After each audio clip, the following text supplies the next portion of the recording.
Hola, mucho gusto. Hoy vamos a ver lo que es la introducción a la comunicación y al diseño.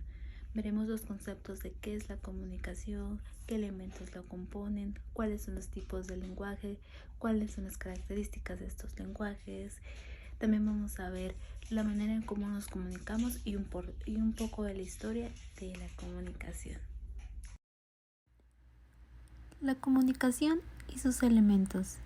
El proceso de la comunicación es una interacción social que se establece entre un emisor y un receptor en un contexto determinado, empleando un código lingüístico con la intención de realizar transferencia de la información que contiene un mensaje claro, explícito y significativo. De la historia de la comunicación. Se tiene noción de que las primeras maneras de comunicación fueron mediante signos, señas y dibujos escritos en piedras o paredes de cuevas. En el siglo XV, la comunicación dio gran avance con la imprenta de tipos móviles de Gutenberg, que fue un sistema de copiado sencillo. En 1844, el primer tipo de comunicación mediante línea de telégrafo en forma de puntos. El 14 de febrero del año 1876, Alexander Graham creó el teléfono con transmisión de voz a través de cable y vibraciones. En 1906, radiodifusión señales de audio se crearon. En 1927, la televisión, transmisión y recepción de imágenes en movimiento y sonido a distancia. La computadora, una máquina electrónica para recibir y procesar datos, fue creada en 1947. En este año se creó el Internet, que es un sistema de redes por computadora para intercambiar información. En 1971 a 1981 se creó el email y el primer teléfono móvil funcionaba de manera que permitía conectarse en llamada en cualquier lugar sin necesidad de estar en un lugar en específico. En 1990, después de un tiempo, Internet se hace pública y en 1995 Google, el buscador, fue cuando dio sus inicios. Desde el 2004 a la actualidad, las redes sociales se llevan la parte más importante hasta ahorita en la comunicación de red social. Lenguaje oral y lenguaje escrito. Como sabemos, una de las formas más clásicas en que nos podemos comunicar es mediante el lenguaje oral, que se produce mediante la conversación en voz alta, platicando con los compañeros, escuchando radio, televisión, hablando por teléfono e incluso escuchando este video. El lenguaje escrito es referente a la escritura, mediante impreso o digital, como pueden ser las revistas, los libros, etc. Algunos ejemplos que podríamos poner para el lenguaje denotativo serían: la Luna es un satélite del planeta Tierra. Este libro es un buen libro. Características del lenguaje escrito. En expresividad es menos expresivo y espontáneo y carece de gestos, por eso es más fácil expresar lo que queremos.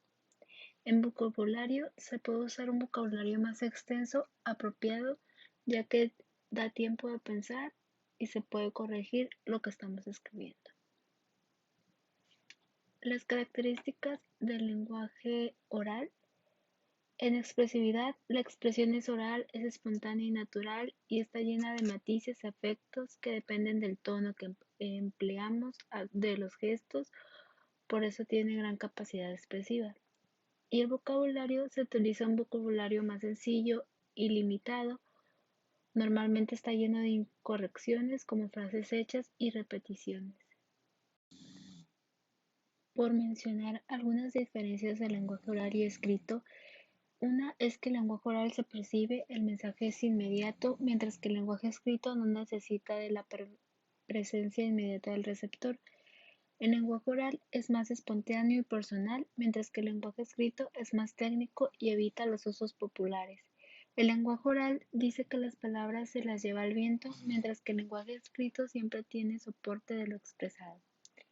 El lenguaje oral es inmediato, rápido y ágil, pero el lenguaje escrito es elaborado, detallado y conciso. Otra diferencia es que el lenguaje oral se apoya en gestos, ademanes y contexto externo, pero el lenguaje escrito nos da otras formas de mirar el lenguaje. Nos permite leer varias veces lo escrito y corregir lo que sea necesario. El lenguaje oral es en vivo y directo, mientras que el lenguaje escrito es inmediato en el tiempo y el espacio.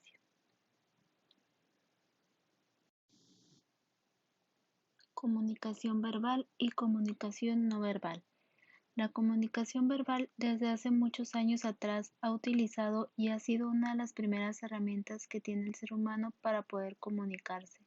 Sabemos que con esta se puede transmitir diferentes costumbres, tipo de cultura, tradiciones, conocimientos, como información para compartir con los demás. Esto se puede compartir de manera verbal, que es mediante el habla, y no verbal, que es utilizando movimientos, señas, sonidos y gestos.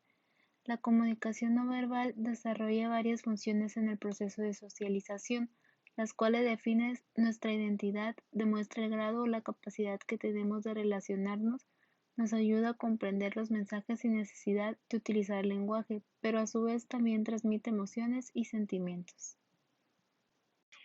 Veamos el concepto de kinestésica.